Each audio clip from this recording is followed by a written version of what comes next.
Ya, pemirsa, Uni Eropa telah resmi memberlakukan larangan importasi produk kelapa sawit termasuk dari Indonesia. Hal ini seiring dengan disahkannya Undang-Undang Uni Eropa soal deforestasi atau EU Deforestation Regulation dan mulai berlaku 16 Mei 2023. Parlemen Uni Eropa telah meluluskan undang-undang terkait anti-deforestasi atau European Union Deforestation Regulation atau EUDR pada bulan April 2023 lalu.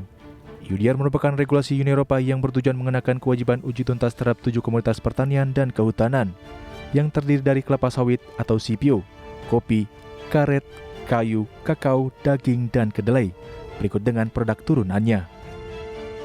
Kewajiban uji tuntas anti-deforestasi ini adalah untuk membuktikan bahwa barang yang masuk ke pasar Uni Eropa bebas dari penggunaan hutan. Sehingga dengan pembelakuan undang-undang ini, maka seluruh komoditas ekspor andalan Indonesia dilarang masuk ke 27 negara anggota Uni Eropa jika tidak lolos uji tuntas deforestasi. Sementara itu, Wakil Menteri Perdagangan Jerry Sambuaga mengatakan bahwa Indonesia adalah negara berdaulat dan memiliki hak mengelola sumber daya alam yang dimiliki, terutama bila ada penyelesaian sengketa. Saat ini Indonesia juga masih memiliki hak penyelesaian dengan Uni Eropa terkait komoditas CPO dan nikel. Jerry menambahkan Indonesia akan tetap melakukan ekspor CPO ke luar negeri, meski ada larangan masuk ke Uni Eropa.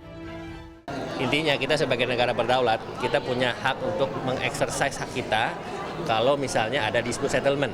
Nah, kebetulan kan kita masih ada dispute settlement nih sama Uni Eropa yang soal CPO dan juga soal nikel.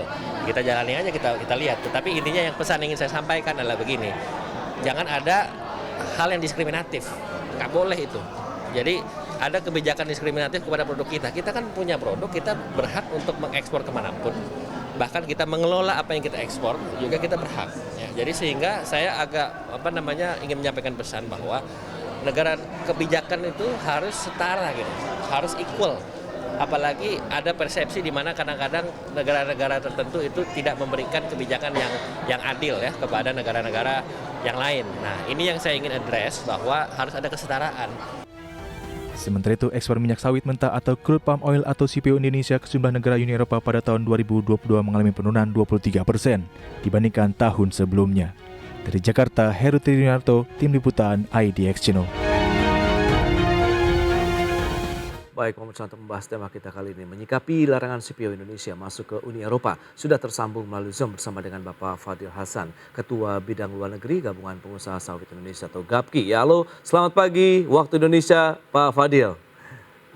Ya, selamat pagi. Ya. Ya, di sini masih jam 6:30 ya. Baik, terima kasih juga atas waktu yang disempatkan. Ini Uni Eropa sudah resmi memberlakukan Undang-Undang Deforestasi begitu. Bisa Anda jelaskan lebih jauh kepada pemirsa undang-undang ini seperti apa, tujuannya apa, dan sejauh mana ini berkorelasi nih terhadap komoditas Indonesia khususnya CPO, Pak Fadil? Ya, sebagaimana tadi disampaikan ya dalam video itu memang kalau kita lihat dari tujuan UDR versi daripada EU itu adalah untuk mencegah berlanjutnya deforestasi di berbagai negara, sehingga mereka ingin meyakinkan gitu kan, dan menjamin bahwa produk yang mereka impor itu bebas dari deforestasi. Itu kira-kira intinya seperti itu dari versi mereka. Tetapi dari perspektif kita sebagai negara eksportir beberapa produk ke EU, kita melihatnya ini sebenarnya bukan hanya dalam konteks environment, ya kan, tapi juga bisa dikategorikan sebagai bentuk trade restriction, restriksi perdagangan. Karena apa? Karena aturan atau regulasi yang dikeluarkan oleh EU itu tidak kali ini saja, ya kan, yang menghambat perdagangan produk dari negara-negara berkembang ke EU. Tapi sebelumnya sudah ada banyak regulasi seperti itu, dan akan ada banyak regulasi di masa yang akan datang, ya, sehingga kita sendiri tidak merasa yakin bahwa alasan deforestasi itu merupakan satu-satunya alasan yang digunakan EU dalam mengeluarkan regulasi seperti ini. Nah, dalam konteks ini saya kira beberapa pasal di dalam aturan tersebut memang akan sangat membahayakan ya kan Oke. ekspor kita ke sana itu ya. Ada pasal 16 tentang kategorisasi ya, sebuah negara ya menjadi high risk terhadap deforestasi, low risk, kemudian netral, kemudian ada pasal 29 ya tentang country benchmarking gitu terkait dengan deforestasi yang tahun 2020 ya dimulainya itu. Kemudian ada pasal 30 bahwa nanti EU itu bisa kerjasama dengan itu tadi apa namanya third party ya di dalam hal melakukan verifikasi atau due diligence terhadap produk-produk yang diekspor ke sana begitu. Jadi Oke. itu yang beberapa hal yang saya kira pada akhirnya itu akan menghambat ya perdagangan kita ke Eropa, terutama ya terkait dengan petani kecil. Kalau untuk ini apa perusahaan skala katakanlah besar ya eksportir, saya kira dengan EUDR ini mereka bisa memenuhi persyaratan yang ditetapkan oleh EU sendiri ya terkait dengan traceability ya kan Oke. terkait dengan berbagai hal. Tapi untuk petani kecil, saya kira mereka itu akan ini apa namanya terlepas gitu ya, tereksklusifkan dari ini dari aturan ini, supply chain ini. Ya, Jadi ya, ya. mereka tidak bisa nanti mengekspor sementara kita tahu Baik. bahwa 38% produk sawit ini ya berasal dari petani begitu. Yes, itu dia petani rakyat begitu ya untuk yang sawit. Nah, Betul, betul, Pak Fadil, betul. tapi kalau kita lihat dengan upaya pemerintah juga sebenarnya kan sudah melakukan moratorium begitu ya untuk lahan-lahan sawit. Apakah ini tidak bisa dijadikan senjata juga bagi Indonesia untuk kepada Uni Eropa misalnya begitu? Iya, makanya itu kita akan menuntut ya posisi pemerintah Indonesia itu bahwa ada 3 lah ya kan yang akan dilakukan ya. Oke. Kebetulan dari Moskow ini saya akan join dengan joint mission dari Kementerian Perekonomian dan Kementerian Perdagangan Malaysia ya untuk menyampaikan posisi masing-masing negara terhadap UDR ini nanti di tanggal 30 sampai 31 begitu ya. Nah, jadi posisi yang kita inginkan dari pemerintah dan saya kira pemerintah sudah benar dalam hal ini adalah bahwa 3 hal setidaknya ya. Yang pertama itu mereka itu harus mengeksemsi atau mengecualikan petani ya di dalam aturan ini ya kan.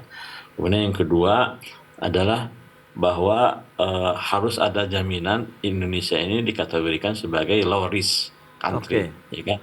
Dan yang ketiga itu mereka harus mengakui sustainability scheme ya atau skema keberlanjutan yang sudah diberlakukan ya, yang berlaku di masing-masing negara.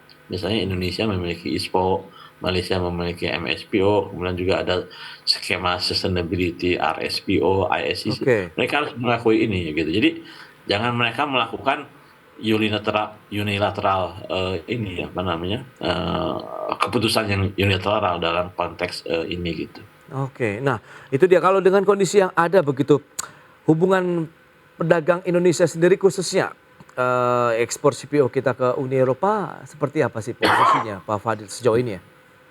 Ya, jadi seperti tadi juga dalam video sampaikan kan sebenarnya di tahun 2022 ini ekspor kita ke sana itu menurun. Tetapi sebenarnya tren penurunan ini sudah berlangsung lama ya kan setidaknya sejak 5 tahun terakhir ini. Oke. Ya, karena apa? Karena memang banyak restriksi yang diberlakukan oleh EU itu misalnya terkait dengan RED 2 ya kan dan isu-isu yang lainnya gitu.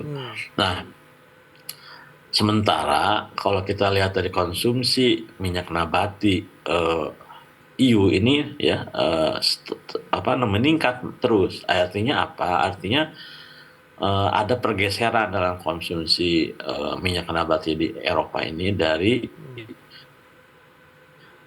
palm oil menjadi non palm oil ya. Seharusnya kan pasar Eropa ini merupakan pasar yang tetap signifikan bagi kita gitu dan konsumsinya mereka itu menaik. Nah, tapi dengan ada aturan ini ya terjadilah tren penurunan dan kemudian di tahun 2022 tadi disampaikan dalam video memang menurun sekitar 20-an% gitu. Oke. Jadi saya kira kalau misalnya EUDR ini diberlakukan, maka kita dan juga misalnya RED 2 ini terus berlaku, itu memperkirakan ya pasar Eropa ini akan terus mengalami penurunan gitu ya. Oke, tapi proyeksi Anda dengan upaya kita begitu untuk menyatakan ya kita punya opinion juga, punya upaya-upaya juga bahwa tadi soal sustainability, bagaimana kita tidak ada deforestasi di sana, ini apakah bisa menjadi satu hal yang diterima begitu, mengingat mereka cukup kekeh lah bisa dikatakan begitu untuk menerapkan undang-undang ini, Pak Fadil. Iya, apa namanya, ya mereka sudah mengeluarkan aturan ini, padahal sudah kita sampaikan juga dalam proses konsultasi, dalam proses pembahasan undang-undang ini ya. Oke, Kita telah memberikan masukan, kita telah memberikan informasi, penjelasan gitu kan, ya, terkait dengan apa yang mereka concernkan itu gitu ya. Tetapi kan mereka tetap kemudian mengeluarkan ini, oleh karena itu dalam konteks joint mission yang akan dilakukan tanggal 30-31 itu, saya kira pemerintah Indonesia dan pemerintah Malaysia akan menyampaikan posisi akhir mereka ya seperti ini, tanggapan mereka terhadap UDR ini. Dan kalau misalnya saya mengharapkan ya, kalau misalnya aspirasi kita itu ya tidak diterima, harus ada jalan lain bagi kita untuk menyatakan sikapnya gitu, misalnya ya membawa UDR ini ke WTO sebagaimana kita Oke. membawa RED 2 itu ke WTO gitu. Oke, peluangnya sendiri kansnya Pak Fadil bahwa memang karena ini kan misalnya peluang penolakannya juga cukup oke, tapi kalau misalnya ini dibawa ke WTO berarti langkahnya akan lebih panjang lagi, atau kita mencari alternatif saja nih, mungkin negara-negara tujuan ekspor lain, Pak Fadil? Ya bisa juga seperti itu, tapi jadi kita harus melakukannya secara paralel ya, gitu. Ada berbagai track strategi gitu kan. Oke. Ya strategi yang pertama itu babak ke WTO, tapi juga kita memang sejak saat ini dan ke depan itu harus melakukan diversifikasi pasar, dan misalnya saja terkait dengan program biofuel di dalam negeri gitu kan. Kalau misalnya kita tingkatkan dari Oke. 35 ke B40 Ya. ya kan, itu mungkin sudah bisa meningkatkan konsumsi sekitar 1,25 juta atau 1,5 juta ton CPO begitu kan. Tetapi kan poinnya itu adalah bahwa kalau kita ini biarkan ya kan, Ya. aspirasi kita nggak diterima, kemudian kita membiarkan EUDR ini berlaku, Ya. itu akan menjadi preseden gitu. Dan ini sudah terjadi, misalnya negara-negara bagian di Amerika ini itu mengikuti jejak daripada UDR ini, ya kan, Oke. walaupun bukan di tingkat Ya. federal ya, tapi di tingkat negara bagian atau state gitu, misalnya di New York, kemudian di di California atau Ya, ya, ya. di Minnesota. Ini yang kita khawatirkan juga gitu. Jadi kita harus Harus fight bersikap begitu ya Pak tegas Fadil ya. gitu kan, harus fight gitu ya. Baik Pak Fadil, kita akan lihat seperti apa nanti langkah-langkah ini, apakah juga dukungan pemerintah juga akan full power. Kita akan bahas nanti di segmen berikutnya Pak Fadil. Dan pemirsa, Baik. tetaplah bersama kami.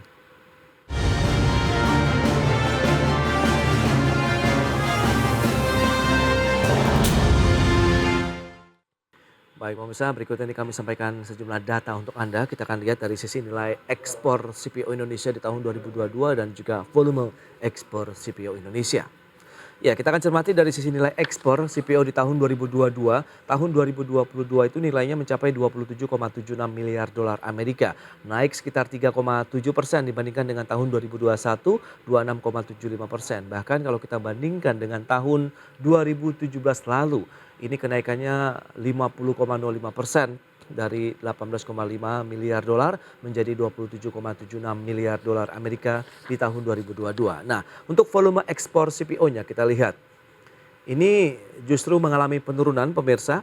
Tahun 2022 itu tercatat 25 juta ton. Kalau kita bandingkan dengan tahun 2021, 25,6 juta ton. Minus 2,34%. Sementara dibandingkan dengan tahun 2017, 27,3 juta ton. Berarti minusnya sekitar 8,42% dibandingkan dengan tahun 2022.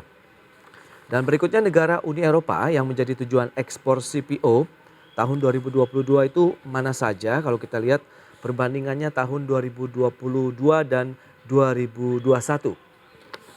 Itu Spanyol, Italia, Belanda, Yunani, dan Jerman ya. Kalau tahun 2022 itu rata-rata untuk Spanyol, Italia, dan Belanda mengalami penurunan.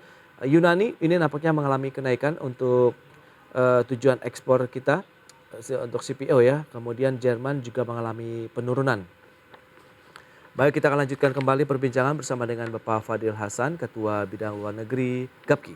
Ya, halo Pak Fadil, kita lanjutkan kembali Pak.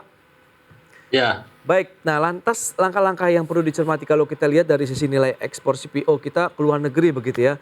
Nilainya memang mengalami kenaikan, volume yang ada penurunan dan beberapa negara tujuan ekspor di wilayah Uni Eropa juga cenderung mengalami penurunan ini Pak Fadil. Nah, treatment apa yang perlu dilakukan kalau memang kita benar-benar harus fight begitu, dan apakah pemerintah juga harus memiliki andil juga kalau kita bicara mengenai hubungan antar negara?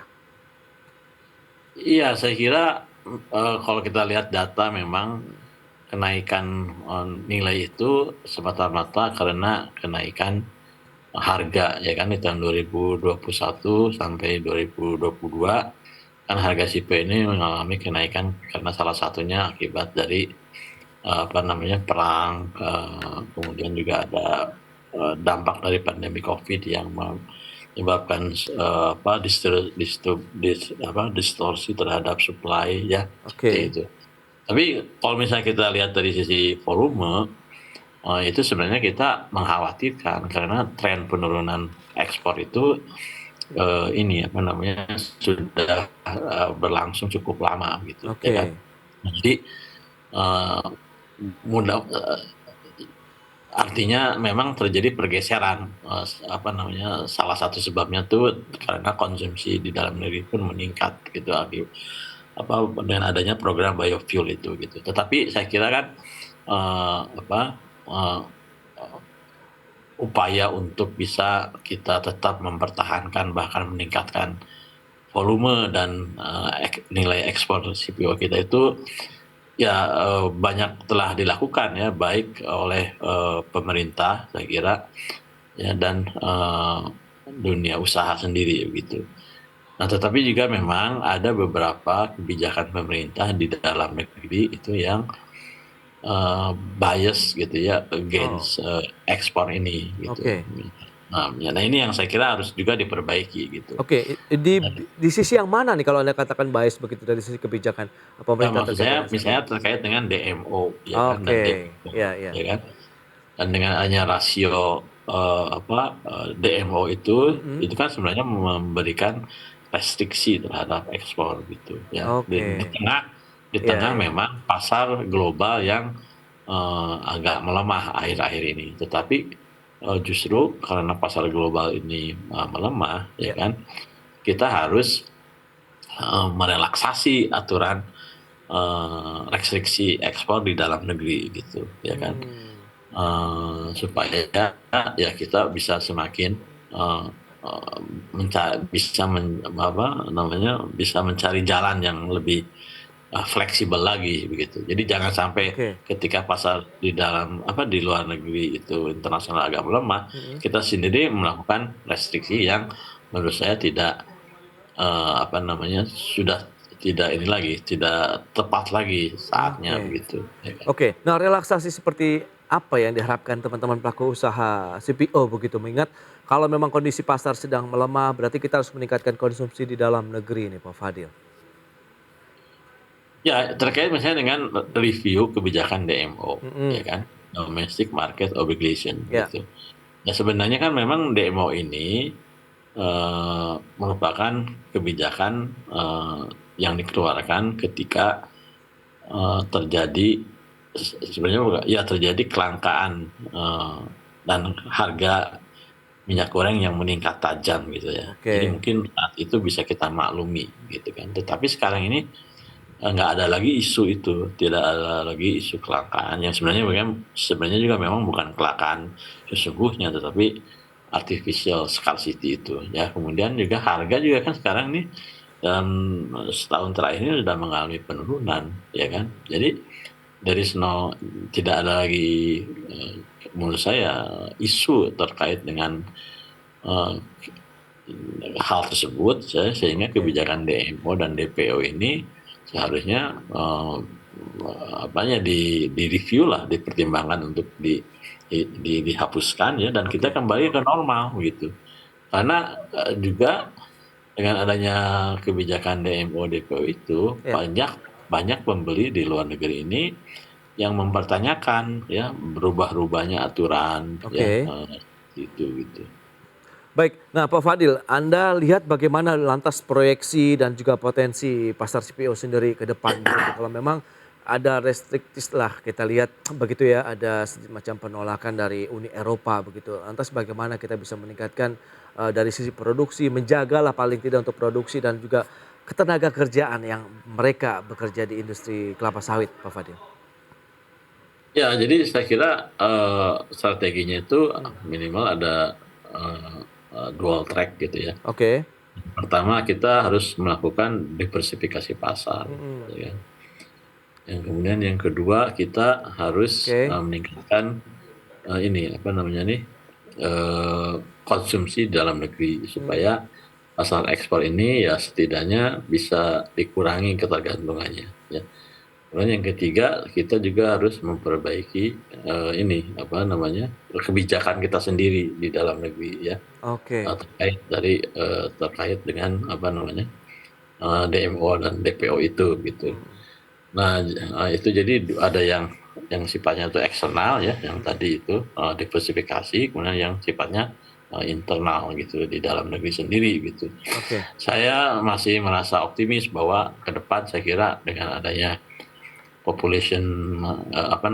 kenaikan populasi dunia, kemudian ada kenaikan income dan juga ada pemanfaatan yang lebih luas daripada CPO ini atau minyak nabati pada umumnya, konsumsi itu akan tetap meningkat gitu, ya kan?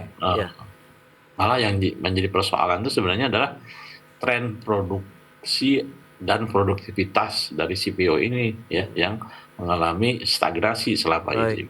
Oke, itu dia. Berarti memang masih ada tantangan yang harus dihadapi bersama-sama nampaknya begitu ya di industri kelapa sawit, selain juga dari luar negeri khususnya di Uni Eropa, dan semoga tahun ini juga bisa ada solusi bersama begitu sehingga bisa meningkatkan dari sisi produktivitas, menjaga konsumsi juga di dalam negeri.